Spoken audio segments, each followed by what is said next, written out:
أعوذ بالله من الشيطان الرجيم. لا أقسم بيوم القيامة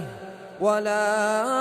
أقسم بالنفس اللوامة أيحسب الإنسان أن لن نجمع عظامه بل قادرين على أن نسوي بنانه بل يريد الإنسان ليفجر أمامه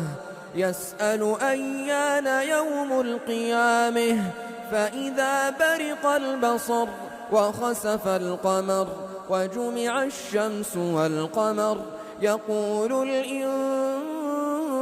الإنسان يومئذ أين المفر كلا لا وزر إلى ربك يومئذ المستقر ينبأ الإنسان يومئذ بما قدم وأخر بل الإنسان على نفسه بصيرة ولو ألقي معاذيره لا تحرك به لسانك لتعجل به إن علينا جمعه وقرآنه فإذا قرأناه فاتبع قرآنه ثم إن علينا بيانه كلا بل تحبون العاجلة وتذرون الآخرة وجوه يومئذ ناظرة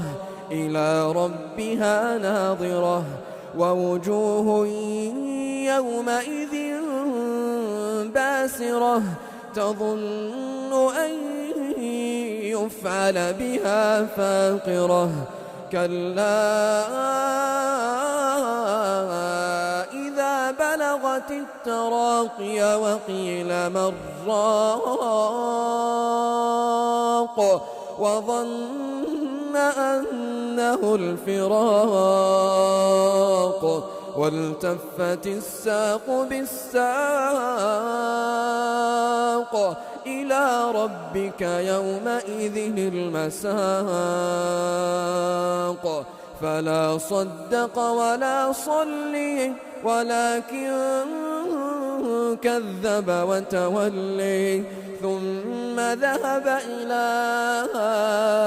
أهله يتمطي أولي لك فأولي ثم أولي لك فأولي أيحسب الإنسان أن يترك سدى ألم يك نطفة من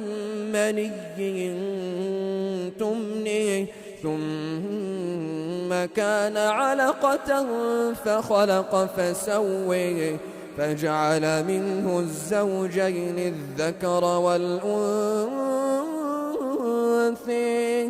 أليس ذلك بقادر على أن يحيي الموتى